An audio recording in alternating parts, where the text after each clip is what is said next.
और दूसरा, इस युग की प्रधानता ये रहेगी कि इस युग में स्त्री और अर्थ ये दो की प्रधानता होगी।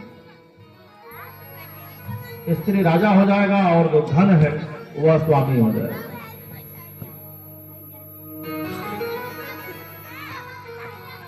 और जो धर्माचरण करने वाले लोग हैं, जो धर्म पूजा पाठ योग जप करने वाले हैं, समाज में उसको निंदनीय दृष्टि से देखा जाएगा। यह तो पाखंडी हो गया। पितृस्तव्यम यथा नास्तः पुत्रा विहीन समः स्रुहो। पिता के जीवित रहते पुत्र जो है वो नचनियों की भांति क्षमा करेगा। सब लोग बड़े भाई हैं, अपने मुझ को मोड़ देगा, अपने जो ब्रह्मरंध्र तिलक चोटी है इसको मिटा देगा।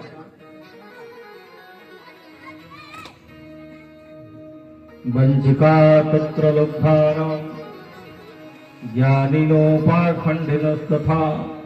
नए नए किताबों को लोग वाचन करेंगे जिससे लोगों में प्रसन्नता होगी। उस प्रकार के धर्म को दिखा करके पाखंड फैलाएंगे।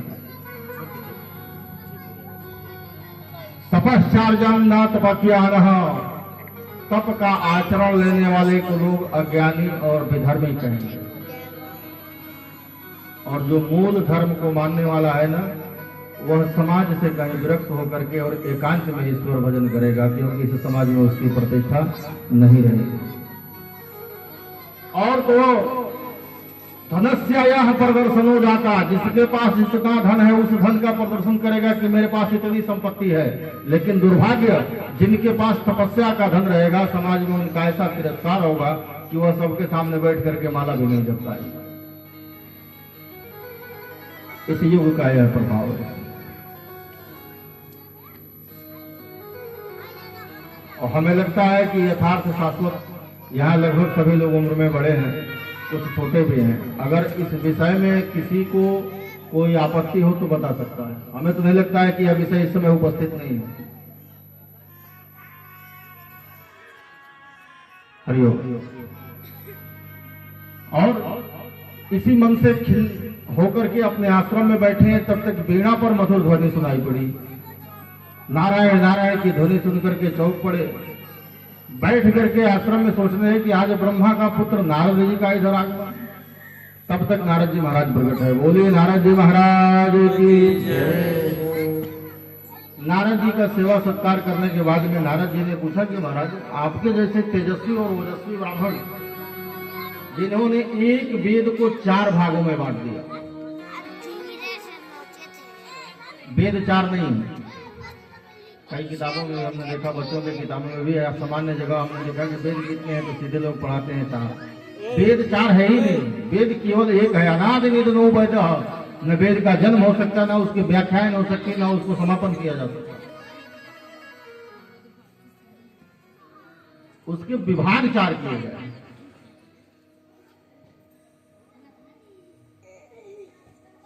उसको साधारण ढंग से समझे। जैसे कोई बच्चा अगर मेडिकल पढ़ रहा है तो कोई पूरे बॉडी का फिजिशियन हो जाता है, सब कुछ जानता है, लेकिन उसका दूसरा विभाग एक उसमें सर्जन हो जाता है और उसमें एक स्पेशलिस्ट हो जाता है। कोई हार्ट का, कोई ब्रेन का, कोई आंख का, है तो डॉक्टर ही, लेकिन उसके विभाग बढ़ते गए। और कोई उसमें सुपर सर्जन हो जाता है जो नसों के गुत्थी को सुलझाता है। नहीं, वेद की प्रक्रिया है। वेद को समझने के लिए, आसान ढंग से बनाने के लिए, सर्व सामान्य को समझ आ जाए, पुराणों को बनाया गया। इसके लिए उपनिषदों को बनाया गया। उपनिषद भी न समझ में आए तो इन सब का जो तत्व है, ब्रह्म तत्व जिसको कहा जा सकता है, महाभारत नामक महाइतिहास का रचना किया गया, जिसको 5वां वेद कहा गया है।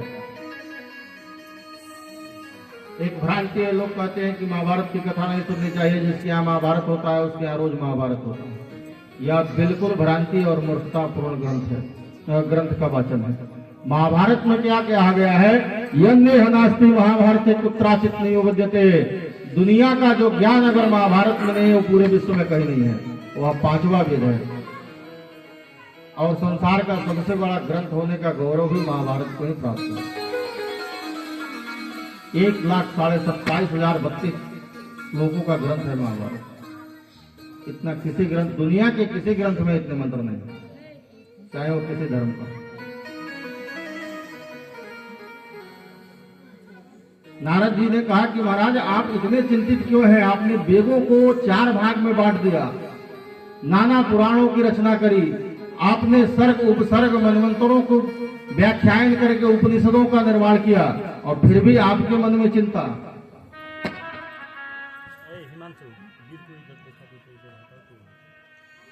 महर्षि वेद व्यास जी ने कहा कि हे महाराज, मेरे चिंता का एक बड़ा विचित्र कारण है। पूछा क्या? कहा कली का आगमन मैं देख चुका हूं और यह द्वापर जाने वाला है। हमारे इस वेद पुराण को पढ़ने वाले लोग रह ही नहीं जाएंगे, इसकी मर्यादा को मानने वाले नहीं रहेंगे, राज्य संपत्तियां राजा महाराजा जो है वो नष्ट हो जाएंगे, और जो इस पृथ्वी पर शासन करने के लिए अगर जो कुछ धर्म बचा है, उस धर्म को मानने वाले जो धार्मिक लोग हैं, या तो वह कंदराओं में निवास करेंगे, या वह विधर्मियों के डर से वह धर्म को छिपा करके, और जिस प्रकार सीप अपने गर्भ में मोती रखता है, उसी तरह अपने मन में भगवत भजन करेंगे, उसको समाज में प्रकाशित नहीं कर पाएंगे।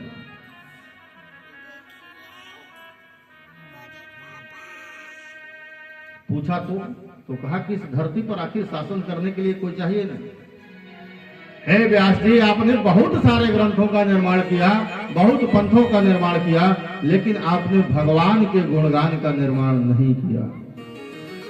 एक ऐसा संहिता का निर्माण किया जाए जिसमें भक्त और भगवान दोनों की महिमा कही गई। अगर समाज में केवल शिक्षक हो और पढ़ने वाले विद्यार्थी न हो तो मास्टर साहब और स्कूल के कोई